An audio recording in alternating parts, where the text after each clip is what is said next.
अब bank cheque book की जरूरत नहीं होगी, क्योंकि चेक काट कर भुगतान करने की आपको नौबत ही नहीं आएगी। नहीं जरूरी होगी बैंक की पासबुक, कि आपको पैसे का हिसाब किताब रखने में सुविधा होगी, वैसी नौबत ही नहीं आएगी। अगर मैं आपको कहूं कि अब बैंक ही नहीं रहेंगे जिसको आप बैंक समझते हैं, तो आपको हैरानी होगी, डर भी लगेगा। कल्पना कीजिए बैंकिंग सर्विस के समानांतर एक नई व्यवस्था आ जाए, जिसमें ना तो वकील की जरूरत, ना ही अकाउंटेंट की, ना बैंकर्स की, ना इमिग्रेशन अधिकारियों की, ना ही सरकारी अधिकारियों की, और देश में ट्रांजैक्शन जारी रहे। जी, ये वर्चुअल करेंसी का खेल है और दुबई इस टेक्नोलॉजी से जुड़ चुका है और 2020 तक उसकी पूरी ट्रांजैक्शन वर्चुअल यानी ब्लॉकचेन टेक्नोलॉजी पर ही आ टिकेगी। डिजिटल पासपोर्ट के जरिए दुबई इंटरनेशनल एयरपोर्ट पर ब्लॉकचेन सिक्योरिटी मिलेगी। तमाम रियल एस्टेट या संपत्ति से जुड़े ट्रांजैक्शन ब्लॉकचेन के जरिए होंगे।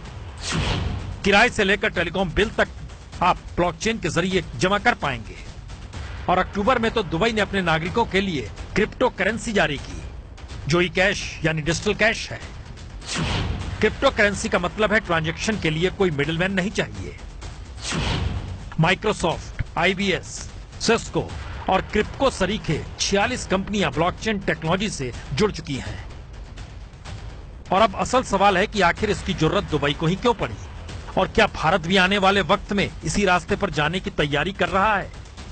दुबई का कहना है उसने तकरीबन 1 करोड़ दस्तावेजों को ब्लॉकचेन टेक्नोलॉजी में डाल दिया है, जिससे दुबई ने 2.5 करोड़ लोगों के काम के घंटे बचा लिए और $1.5 मिलियन टैक्स भी बचा लिया।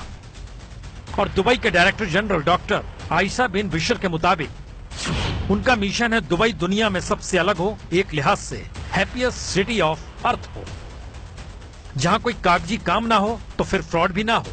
और दुबई का टारगेट 2020 का है, और भारत भी क्या 2020 तक इस दिशा में बड़े पैमाने पर बढ़ना चाहता है। ब्लॉकचेन का मतलब साफ है, ना ही रहेगी बैंक, ना ही रहेंगे बैंकर, ना ही रहेंगे मिडलमैन जो आपको ट्रांजैक्शन में मदद करते हैं। यानी एक ऐसी वर्चुअल व्यवस्था जिसमें बागडोर होगी सरकार के हाथ में, वही रखेगी आपके पाए पैसे का हिसाब।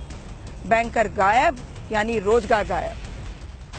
तो आखिरी सवाल यही है, क्या ये भारत जैसे लोकतांत्रिक देश में संभव है, या फिर भारत भी इसकी तैयारी कर रहा है और आने वाले वक्त में कोई मिडिल मैनेजमेंट जॉब रहेगी नहीं।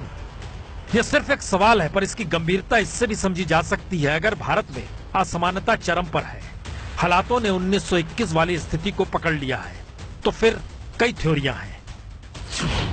मसलन असमानता बढ़ेगी तो समाज में असंतोष बढ़ेगा।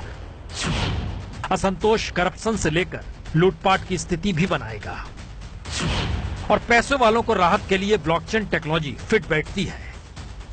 और आखिरी थ्योरी यही है, जब ब्लॉकचेन ट्रांजैक्शन शुरू हो जाएगा तो फिर किसी तरह का कोई फ्रॉड होगा भी नहीं। पर सवाल तो यह है, भारत जैसे 125 करोड़ के देश में ब्लॉकचेन टेक्नोलॉजी का मतलब करोड़ों लोगों को बेरोजगार करना भी होगा। तो क्या भारत इस दिशा में बढ़ेगा?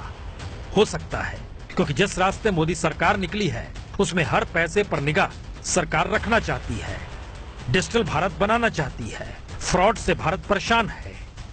तो ऐसे में रास्ता यही बचता है जिसे दुनिया अपना रही है।